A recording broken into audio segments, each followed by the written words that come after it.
Assalamualaikum warahmatullahi taala wabarakatuh dan juga salam sejahtera. Baiklah. So untuk subjek sains darjah 6 hari ini kita akan masuk kepada topik pemeliharaan dan juga pemeliharaan.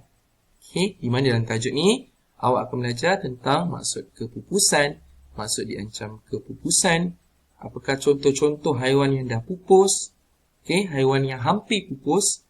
Kemudian awak juga akan belajar apakah penyebab faktor ataupun aktiviti yang menyebabkan hidupan ni pupus.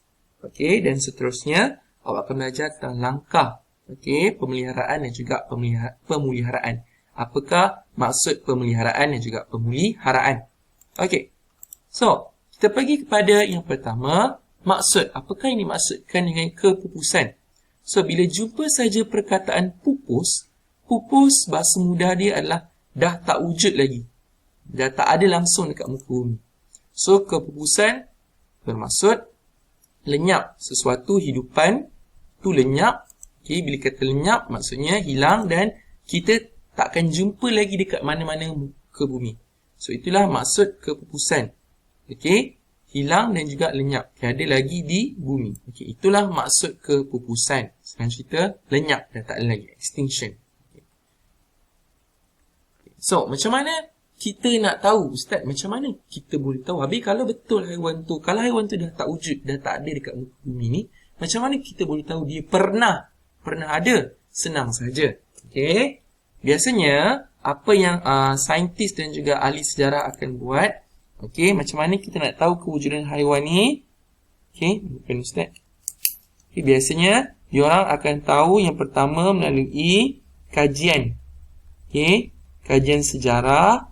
Okey, di mana diorang akan kaji apa? Diorang akan kaji tulang-tulang yang dijumpai. Okey. Cuma tulang-tulang ni kita tak panggil tulang, kita panggil sebagai fosil. Sebab apa? Tulang-tulang hidupan ni dah pun tertanam di bumi, di permukaan bumi ratusan, ribuan, jutaan tahun yang dulu. Kalau setakat macam tulang ayam awak tanam, patut jumpa balik, Ustaz, ini adalah fosil. Bukan, itu bukannya fosil ya, itu tulang. Okey, fosil ni sebab dia dah bercampur dengan benda-benda yang lain. Okey, so melalui fosil, okey, biasanya saintis dapat tahu, sebenarnya ini adalah merupakan fosil kepada haiwan, sebagai contoh mammat, harimau bertaring lengkung dan sebagainya. So next kita akan pergi kepada haiwan dalam kenangan, haiwan-haiwan yang dah pun pupus. So, yang pertama adalah serigala Tasmania. Ini adalah bentuknya. Okay, serigala Tasmania. Haiwan yang kedua adalah burung dodo. Okay, burung yang paling jinak. Okay, disebabkan kejinakan dia dibunuh oleh pemburu pelayar yang singgah di Kepulauan Mauritius pada abad ke-15. Okay, kali terakhir burung dodo ni wujud di bumi, kalau tak silap Ustaz, pada abad ke-16, 1600 something, 1620. Okey, dah berapa ratus tahun itu. Kemudian, haiwan yang ketiga adalah gabungan antara kuda dan juga zebra. Separuh kuda, separuh zebra, iaitu quagga. Okey, ini namanya adalah quagga. Seterusnya, okey, harimau bertaring lengkung. Okey, ini adalah harimau bertaring lengkung. Datuk nenek moyang harimau, okey, singa. Okey, dia mempunyai taring yang panjang, lengkung yang panjang. Okey, kalau awak tengok dalam cerita kartun Ice Age, yang harimau tu, yang Diego tu, itulah lebih kurang macam itulah bentuk dia. Okey, kemudian kita ada satu lagi haiwan, iaitu ikan lumba-lumba sungai Cina atau dipanggil sebagai baiji. Ini bentuk dia. Yang mana spesialnya ikan lumba-lumba ni, dia ada lekuk dekat atas kepala dan juga dia ada muncung. Okay, dia ada muncung. Kemudian mata. Mata dia macam satu benda hitam saja, macam satu titik saja, titik lalat saja. Okey. Kemudian, ini adalah haiwan dalam kenangan, haiwan yang dah pupus dekat Malaysia. Ini dekat Malaysia ya, tapi dekat negara lain mungkin ada.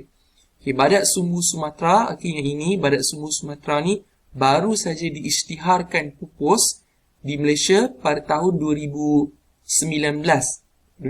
kalau tak salah Ustaz. Okay, kemudian badak raya ni dah puluhan tahun yang lalu. Okey, beza dia, apa beza badak sumbu Sumatera dengan badak raya ni? Kalau badak sumbu Sumatera, dia kalau kita tengok dia, yang pertama kulit dia tak berlapis-lapis sangat. Tapi kalau badak raya dia berlapis-lapis, bertindan-tindan. Dan badak sumbu Sumatera biasanya dia ada 2 sumbu.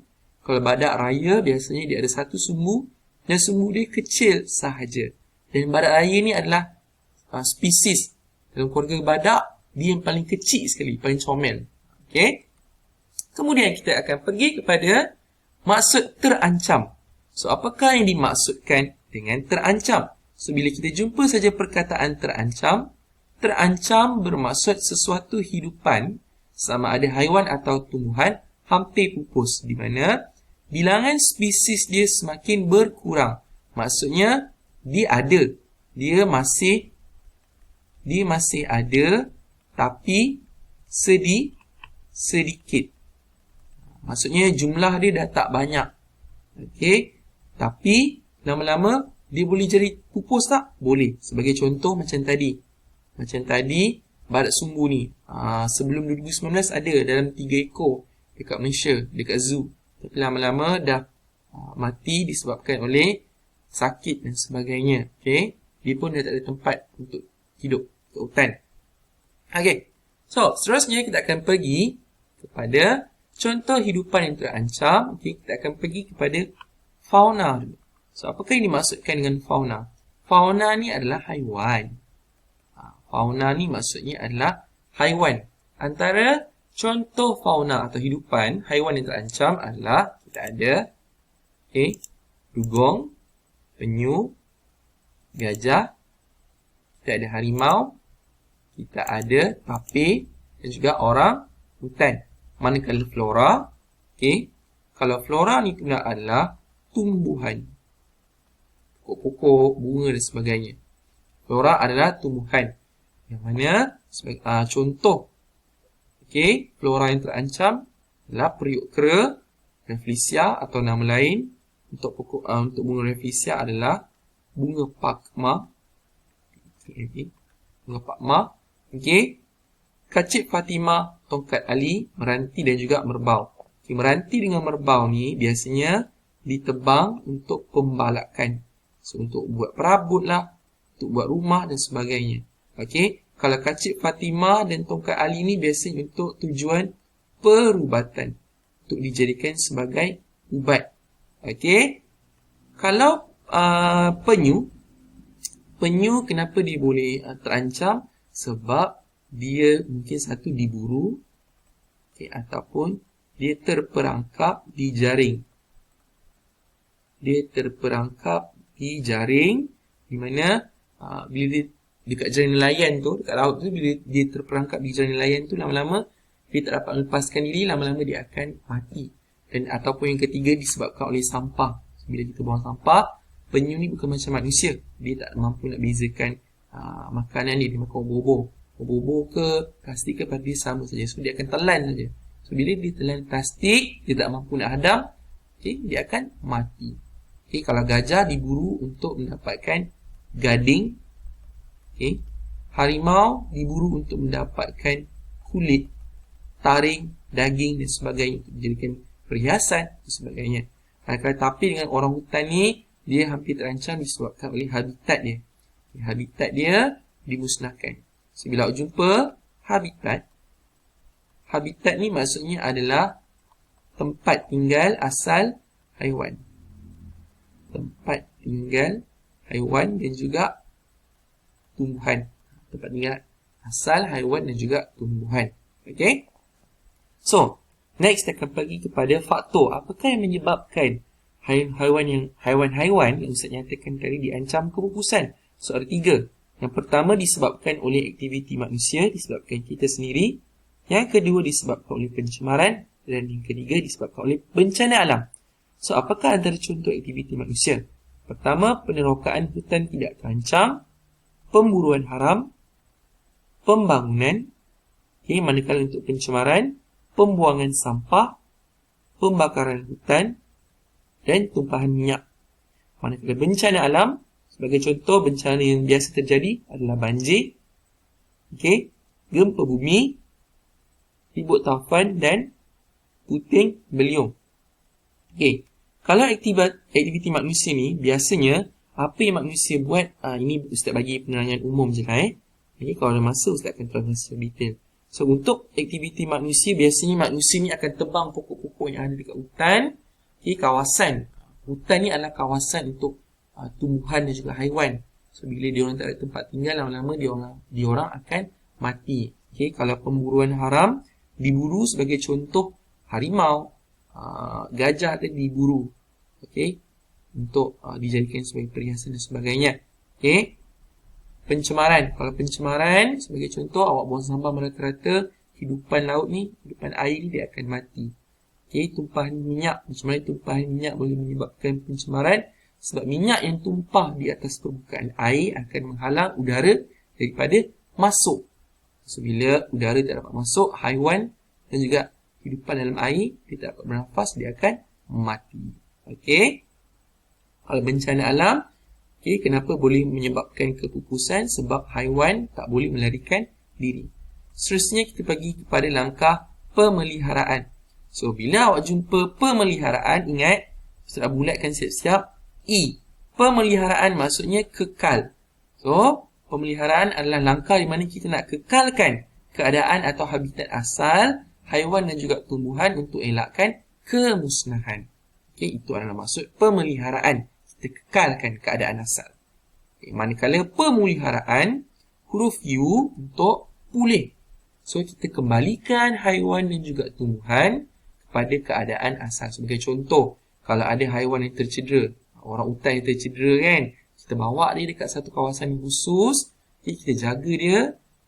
Bila dia dah okey, kita akan kembalikan semula ke tempat yang sepatutnya, ke hutan lah. Okay, so apakah antara contoh? Okay, ini Ustaz keluarkan dulu dia punya ni. Okay, contoh aktiviti pemeliharaan dan juga pemeliharaan. So, antara aktiviti pemeliharaan adalah melalui program pendidikan dan juga kempen, kita nak bagi awareness, kesedaran kepada masyarakat. Okay, kemudian penggezetan atau warta. So, bila jumpa perkataan gezet atau warta, maksudnya kita umumkan sesuatu kawasan atau spesies tu sebagai dilindungi. Tak boleh suka-suka hati nak usik. Kemudian, penguatkuasaan undang-undang, kenakan hukuman yang berat, dan juga penebangan pokok terpilih. Boleh nak tebang pokok, tapi biasanya jangan tebang semua. Kita tebang pokok yang besar, pokok yang betul-betul dah tua saja. Kalau pokok-pokok yang muda, kita bagi dia hidup. So, penebangan pokok terpilih ni, kita hanya tebang yang tertentu saja, jenis-jenis yang tertentu. Kemudian pemeliharaan, awak mungkin pernah dengar istilah pusat rehabilitasi dan juga konservasi. Dia lebih kurang macam nursery lah. Nursery untuk pusat jagaan. Mana kita jaga dulu haiwan-haiwan yang terancam ni. Kemudian bila dah okey, kita akan kembalikan semula kepada tempat asal. Sebagai contoh, awak mungkin pernah dengar pusat rehabilitasi orang hutan dekat Sepilok. Kita ada dekat Sepilok, Sabah. Kita ada pusat konservasi penyu. Kita ada pusat konservasi penyu dekat Cerating dengan Terengganu, di mana kita jaga anak-anak penyu ni, kemudian kita lepaskan ke laut. Kemudian kalau pokok, kalau dah tebang, apa nak buat? Kalau nak jadikan langkah pemeliharaan, kita kena tanam semula pokok itu. Jelas ya? Awak akan jumpa perkataan Ramsar, R-A-M-S-A-R. Ramsar ni dia sebenarnya merujuk kepada kawasan paya. Kawasan paya bakau yang dilindungi.